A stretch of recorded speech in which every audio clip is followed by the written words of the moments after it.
Magandang hapon po at happy Sabbath po sa lahat. Welcome po sa atin pong evening devotional at ang mangunguna po sa ating devotional ay si Sister Kai Padere. Pero bago po yan, tayo po muna ay aawit para sa ating opening song at susundan po ng opening prayer ni Sister Jermaine Messina.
Tayo pong lahat ay manalangin.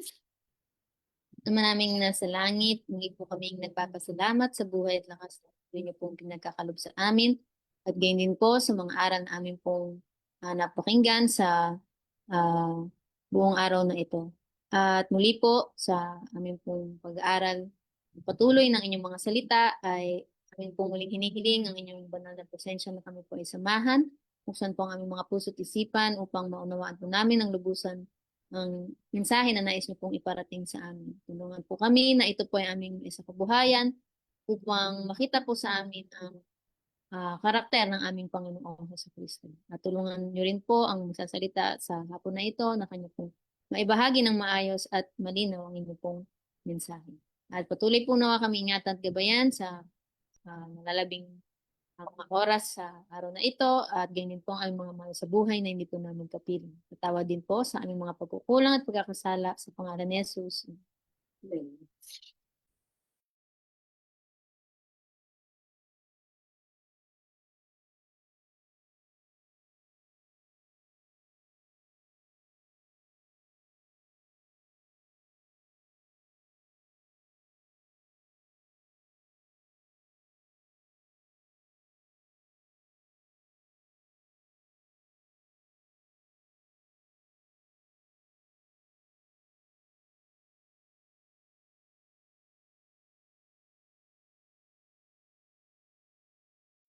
Magandang hapon po sa ating lahat at happy Sabbath.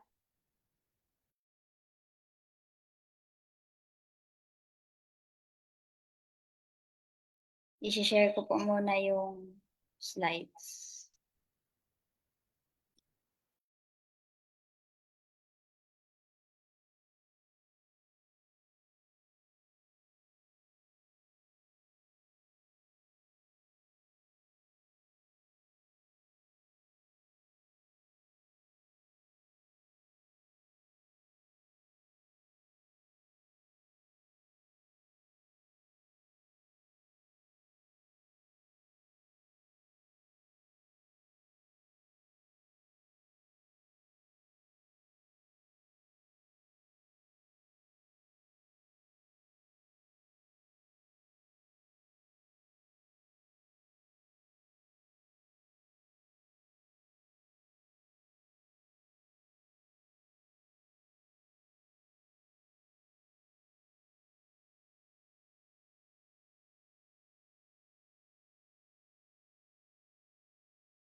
Magandang hapon po ulit sa ating lahat. So, ang ating pamagat po sa hapong ito ay A Share in Christ's Kingdom na makikita pa rin po sa libro ng God's Amazing Grace, February 28.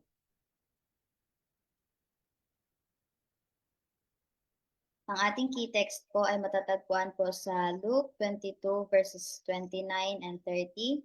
I appoint unto you a kingdom as my Father hath appointed unto me, that ye may eat and drink at my table in my kingdom and sit on thrones judging the 12 tribes of Israel. What a promise is this! Christ's faithful ones are to be sharers with him in the kingdom he has received from his Father. This is a spiritual kingdom in which those who are most active in serving their brethren are the greatest.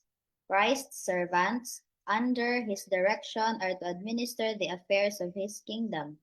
They are to eat and drink at his table, that is, be admitted to near communion with him. So, napakagandang pangako po sa atin ng ating Panginoon na kapag tayo po ay manatiling tapat, tayo po ay makikibahagi sa kaharian po ng ating Panginoon na ipinagkaloob po ng Ama kay Hesukristo. At sinasabi po dito na kung sino po yung nagsisilbi sa kanyang kapwa, ayun po yung greatest. At yun po ay makakasama ng Panginoon na kumain at uminom po sa kanyang mesa. Those who search for worldly distinction and glory make a sad mistake. It is the one who denies self, giving to others the preference, who will sit nearest to Christ on his throne. He who reads the heart sees the true merit possessed by his lowly, self-sacrificing disciples, and because they are worthy, he places them in positions of distinction, though they do not realize their worthiness and do not seek for honor. So, yung mga tao po na naghahanap ng kaligayahan dito sa sanlibutan ay nakakagawa po sila ng nakakalungkot na pagkakamali. So, sila po na nagde-deny ng kanilang mga sarili ay uupo po sa malapit sa trono ng ating Panginoong Hesukristo. At siya po na nakakabasa ng puso ng bawat isa at siya po yung nag-self-sacrifice na mga disipulo, siya po yung magiging magkakaroon po siya ng bahagi doon po sa kaharian ng ating Panginoon. So dito sinasabi, though they do not realize their worthiness and do not seek for honor. So minsan dahil tayo po ay nalulung na sa sanlibutan ay hindi po natin na iisip kung ano po yung halaga natin para po sa kaharian ng ating Panginoon at hindi po natin ginagampanan yung gawain na Kanya pong ibinigay po sa atin. God places no value on outward display or boasting. Many who in this life are looked upon as superior to others will one day see that God values men according to their compassion and self-denial. Those who follow the example of him who went about doing good, who help and bless their fellow men, trying always to lift them up, are in God's sight infinitely higher than the selfish one who exalt themselves. So, ang Panginoon po ay hindi po siya bumabase or nag-judge or wala po siyang pakialam kung ano man po yung nakikita sa panlabas nating mga anyo. At marami po sa atin na parang ang taas ng tingin natin doon sa tao dahil magaling siyang magdala ng kanyang sarili. Pero balang araw ay yung mga taong may compassion at self-denial, sila po yung pipiliin ng Panginoon at sila po yung magiging example na katulad ni Kristo kung paano po siya lumakad dito sa libutan na gumawa ng mabuti at tumulong at nagpala sa kanyang kapwa at laging sumusubok na sila pagaanin po kung ano man po yung kanilang pinapasan ay mas mataas po ang tingin ng Panginoon doon sa kanila. kaysa po doon sa mga taong walang ibang ginawa kundi i-exalt ang kanilang mga sarili. God does not accept men because of their capabilities, but because they seek his face, desiring his help. God sees not as a man sees. He judges not from appearances. He searches the heart and judges righteously. So, hindi po tayo tinanggap ng Panginoon dahil po sa ating mga kakayanan, kundi yung mga tao po na masugid na nagsisik po ng kanyang righteousness. At ang Panginoon po, hindi niya po tayo nakikita kung paano po tayo nakikita ng mga tao. Hindi po siya humuhusga sa pamamagitan po ng ating appearances. Subalit siya po ay binabasa niya po ang ating mga puso at siya po ay nagja-judge na na parang hindi po unfair para po sa ating lahat. Parang minsan naiisip natin na bakit si pinagpapala, bakit si hindi. So, nababasa po ng Panginoon yung puso ng bawat isa at nakikita niya po yung intention ng bawat isa. He accepts and communes with these lowly and pretentious followers, for in them he sees the most precious material which will stand the test of storm and tempest, heat and pressure. Our object in working for the Master should be that his name may be glorified in the conversion of sinners. So, wag po tayong magpanggap na mabuti. Lumapit po tayo kay Kristo sa kung ano po tayo at kanya po tayong tutulungan na tumibay sa ating pananampalataya. At kapag nangyari po yon, magiging tapat po tayo sa Kanya at tayo po ay makakatayo sa kahit anumang pagsubok o bagyo na dumaraan sa atin. At sinasabi dito na our object in working for the Master should be that His name may be glorified in the conversion of sinners. So kahit gaano po tayo kamakasalanan, wag po nating tigilan na subuking maging karapat-dapat po na tawagin ang ating sarili na mga Kristiyano or ng mga na tagasunod ng ating Panginoong Hesukristo. Let us rejoice that the Lord does not measure the workers in his vineyard by their learning or by the educational advantages they have had. The tree is judged by its fruit. The Lord will cooperate with those who cooperate with him. So tayo po ay magsaya dahil ang Panginoon po ay hindi niya po tayo sinusukat sa pamamagitan po ng ating natutunan or sa ating mga educational advantages, kundi by their fruits you shall know them. So ganun po. Sa pamamagitan po ng bunga natin, doon po tayo husgahan ng ating Panginoon. At sinasabi po dito na ang Panginoon po ay makipag-cooperate doon po sa mga taong gustong makipag-cooperate sa Kanya. So katulad na lamang po yan sa pagbabago po ng ating pag-uugali. Hindi po natin siya mababago sa sarili nating kakayanan, kundi po human and divine cooperation po upang magkaroon po tayo ng perfection of character. So, sa gabing ito po ang ating topic, a share in Christ's kingdom. So, nawa po ang bawat isa po sa atin ay maging kabahagi po ng kaharian ng ating Panginoong Hesukristo at tayo po ay uupo sa mesa kasama siya upang mag-judge sa 12 tribes ng Israel at ganoon din naman po sa pagkain at pag-inom sa mesa kasama ng ating Panginoong Hesukristo. At magandang hapon po sa ating lahat.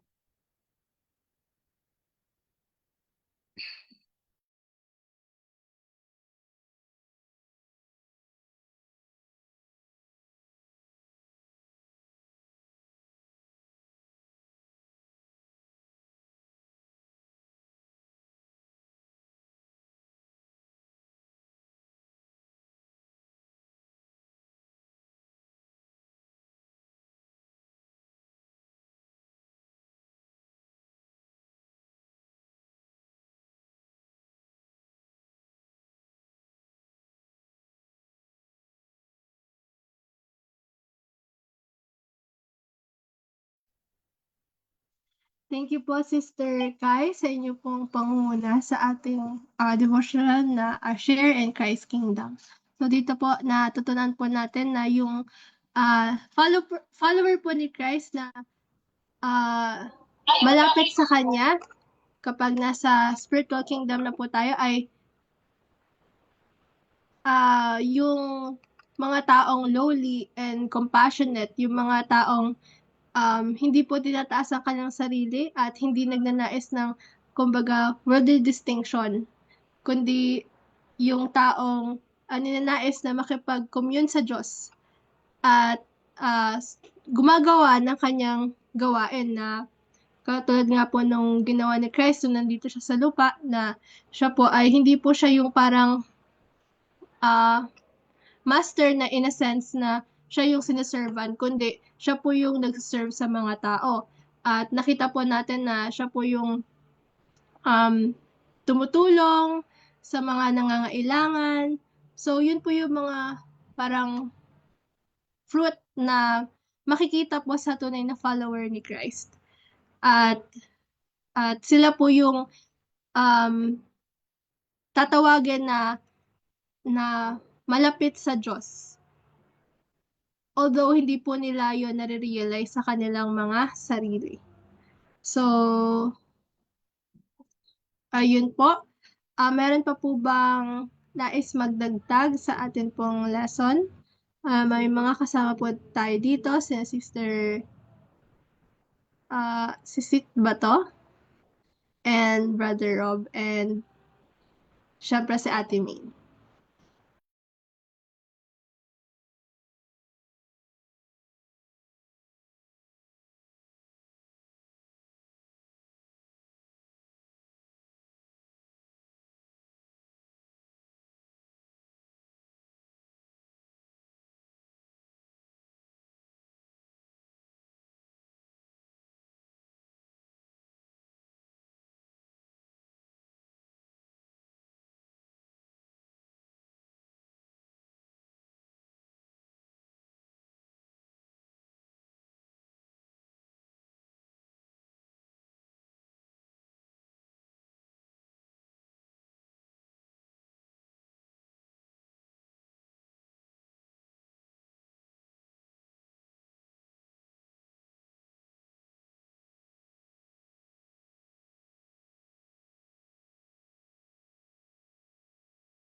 So, kung wala na pong magdadagdag at mali naman po ang mensahe ng ating devotional, muli po salamat po kay Sister Kai sa kanya pong pangunguna, and tayo na po ay dadako sa ating pagtatapos. Awitin po natin ang ating closing song at susunod po ng prayer ng ating pong speaker.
Ama naming Diyos na sa kataas-taasan ng mga langit, kami po lubos na nagpapasalamat sa inyong paggabi at protection po sa amin sa buong araw ng Sabat na ito. At ganoon din naman po kami nagpapasalamat sa lahat ng mensahe namin pong natanggap mula po kaninang umaga hanggang ngayong hapon at naway tulungan niyo po ang bawat isa po sa amin na ang mga mensaheng ito ay tumatak ng malalim sa aming puso at isipan, maging gabay namin sa pang-araw-araw habang kami po ay nabubuhay dito sa sanlibutan. At naway tulungan niyo po ang bawat isa sa amin na malakaran namin ang mga liwanag na inyo pong ipinagkaloob sa amin at tulungan niyo po kami na ma-overcome namin ang aming mga weaknesses upang kami po ay maging karapat-dapat na maging example dito sa sanlibutan at karapat-dapat din pong manirahan sa ah, banal na tahanan na inyo pong inihanda para po sa bawat isa po sa amin. At maraming salamat po sa mga biyayang pinagkaloob sa amin. Patawad po kung saan po manisumpungan ang pagkukulang at pagkakasala. Ito pa aming hiling at dalangin sa pangalan namin Panginoong Jesus. Amen.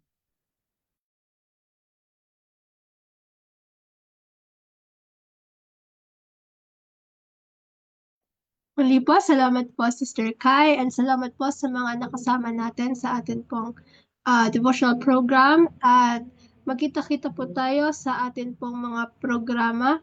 Ang morning devotional po natin ay every morning po yan na 5 a.m. and sa evening devotional po at 6 p.m.